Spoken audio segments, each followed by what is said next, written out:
Welcome back to another edition of Off the Shelf, where each and every single week we're going to review a bunch of comics.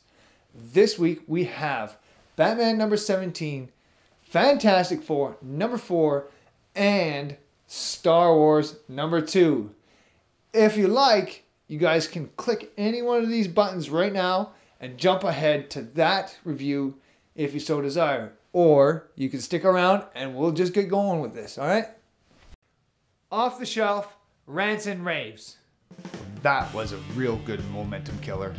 Alright, so this week we got Scott Snyder's Batman number 17. And I'm going to try my best right now to keep this as much spoiler-free as possible. Alright, so if I do ruin some part of this book for you, I don't mean to, and I'm not going to give away this ending, alright? So I will make sure I keep to that. Let me just start off by saying the cover on this book is absolutely just haunting. I love this cover. It is creepy, right? Like the whole Joker face ripped off, stretched on, still gets me every single time. So here's what I really liked about this book. All right, I love the setting in which the Joker has finally done his big final reveal. Greg Capullo does such a wonderful job with the art in here. Every panel is absolutely frightening. Like literally, while I'm reading this book, I am so scared just to turn the page. And the emotions that he's capturing from the Bat family is absolutely fantastic. Even Batman, underneath the mask and cowl, is absolutely horrified. Like Batman, to me, doesn't seem like the kind of guy that, you know, gets rattled very much. But the Joker really, you could tell, he really rattles Batman in this one. The other thing I really liked is the creators of this book. You can tell each and every panel, each and every word is so methodical, and it may be like a big giant love story from Joker to Batman and Batman to Joker, that whole bit. But it really, to me, I feel like as if Scott Snyder is writing his love for Batman into this book. You can tell when a writer really loves what he's doing. And I really feel that Batman number 17, and I mean this whole story arc has been just absolutely phenomenal. And you can tell Scott Snyder is just absolutely in love with these characters. And it shows. That's all I'm going to say about that. And really, this book finishes up just before the day before Valentine's Day. A little coincidental? I think not. It's a big love story. That's exactly what this book is. It's a big giant love story between two really crazy psychopaths. And I'm calling Batman a psychopath because technically I believe he is. For me, it seems to be hard for anybody to make any kind of lasting change in comics, but I really believe that Scott Snyder has really managed to do that in this book, in a way. All right? If you've read this book, and some people were kind of disappointed with the ending, and I can understand that completely. To me, I am not. I absolutely love this book, and I love the direction that Scott Snyder took with it. This is still such an emotional book, and to me that is the one big thing that I really loved about this book. I can't seriously find anything wrong with this book. For me, every so often a book will kind of just rise up a little bit more than another book will. I really feel that this Batman, this whole story arc, and I'm going to put this right up there with Killing Joke and, you know, those kinds of stories for Batman. This is that kind of story, and I really, really loved it. To me, I really had so much fun reading this book. I cannot tell you enough that if you really need a good Batman book to pick up, go pick this book up. Go pick up this whole story arc, because I mean, it is just absolutely fantastic. And you know what? I'm gonna change it this week. Normally I'd say pick of the week. This week, for me, I took it off the shelf. I am putting this book back on my shelf because I mean, this book is fantastic. It should be displayed to everybody. Everybody should know and read this book because it is absolutely wonderful. Fantastic read. It's going on the shelf. On the shelf. Let's step into the world of Marvel. All right. Now this week we have Fantastic Four 4. Okay. And if you've been watching any of my previous postings out there, you will know that I absolutely am in love with Matt Fraction's work. I mean, really. You can't go wrong. If it says Matt Fraction on the front, absolutely a must buy. Go pick it up because it's, so far I haven't found a bad book from him. All right, let's just start off with that. I'm kind of a sucker. No, don't tell my wife. You know, I'm kind of a sucker for a good love story, especially a good superhero love story. And Reed Richards and Sue Storm are absolutely wonderful together. I love how the Fantastic Four, these two have always managed to stay together.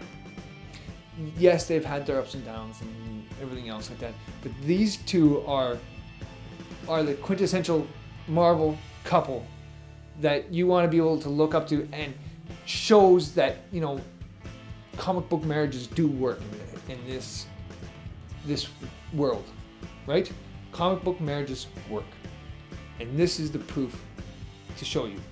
Now, I love this book.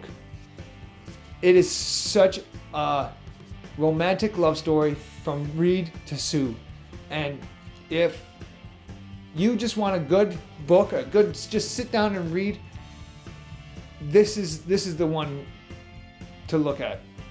There was one part during this book where Sue had spent the night like with the kids. You know, the kids had a bad dream, and Sue stays up all night basically with the kids, puts them all to bed and sleeps in their bed, and, you know, kind of, you know, cuddles them back and, you know, gets them going like back to sleep.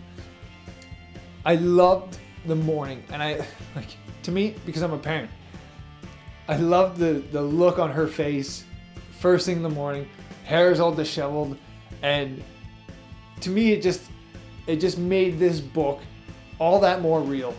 It made me smile. Like I really I thought it was fantastic. I really did. The art in this book is absolutely consistent all the way through from the beginning to the end. It's absolutely wonderful. There's a couple little things where, you know, you can't really see facial expressions that well, but as a whole, really good. People always look the same, and there's a few spots in there that were absolutely beautifully drawn, and the final page of this book was absolutely, like, I loved the depiction of the character, and I love the emotion that you can tell from these characters. And I also felt that this book was one of those books where you can just pick it up and read it and not have to know a whole bunch about what's gone previously to this particular book, and you don't have to know going forward anything else. Like, this is one of those books where you can just pick it up, read it, have a good time reading it, and not really feel any consequence to reading this book.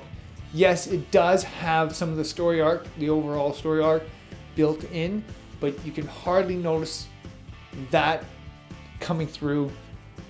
If you just want to pick up a good book, this is a really good book to pick up. I'm giving this book a 5 out of 5. I absolutely loved it. Wonderful story. Great read. Right, gets you right into it. You don't really need to know a whole heck of a lot just to get going. I really loved it. I'm picking this. I'm just telling you, go pick this up. It's a really good book. Fantastic. Fantastic. I'm gonna move into the dark horse. All right. That was bad. I won't do that ever again. Sorry. This one is Star Wars number 2.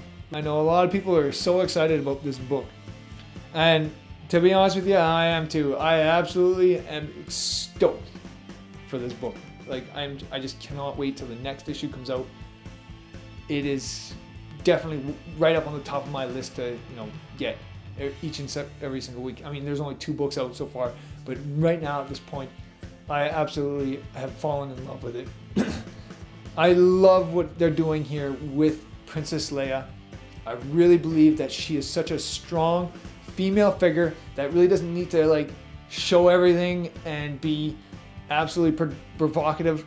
She can be who she is and still be a fantastic character that I want to read about and I want to see in a book. That is very key to this book. This book in particular is all about introductions. It's all about showing you who's the players in this book, showing you what's kind of, just a little bit of a setup. Not much really happens during this whole book. It's really just this is this guy, this is what he does, da da da da. That it's just a book of introductions. That's all I can say. The cover of this book, amazing. I put this up on my wall. I have my kid.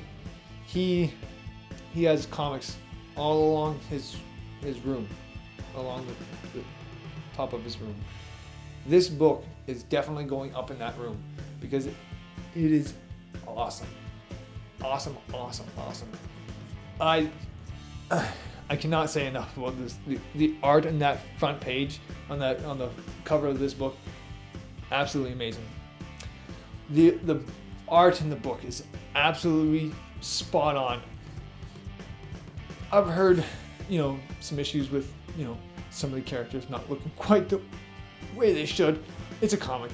I could care less. As long as I could tell who the character is during the book, I'm fine. Whatever. Who cares if Luke doesn't really look like Luke in the movies? It doesn't matter to me. I could tell that in this incarnation of Luke, he looks like this. That's all I need to know. Same with Princess Leia or any of the other people in here.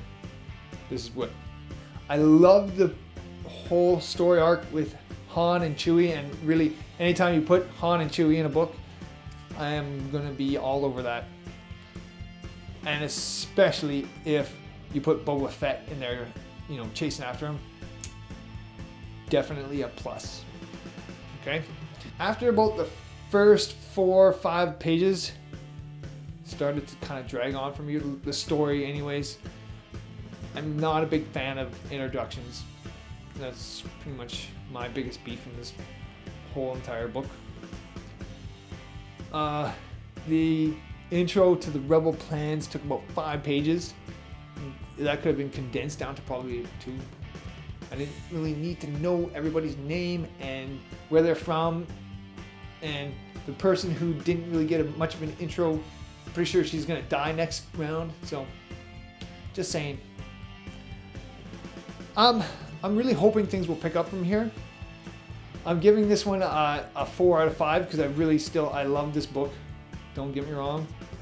I really enjoyed it, and I really thought Princess Leia is a fantastic character in here, and I really enjoy what he's done with her. I can't get over the intros, and I can't get over the really. It just felt like it was dragging on. The feel of this book is absolutely fantastic. Every comic book should feel exactly like this book.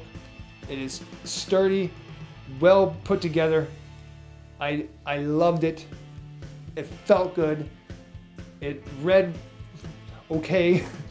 That's my only thing. It's just, I just don't like intros. Next issue, I can almost see it picking up from here because I can't imagine it going any much further without somebody shooting at somebody and blowing some shit up.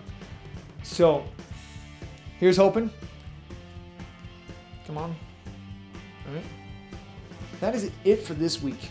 And I want to thank everybody out there that, you know, who's watching these videos. Really appreciate it. Really love it. Remember, you can always find me at Wisdom360 on Twitter. And leave your comments down below. I got nothing better to do than read all those comments that you guys leave behind. I really love hearing from you guys what I should be reading, what I should be reviewing, and what I should be sharing with the whole entire world. So thanks again for watching, and I'll see you guys on the next one.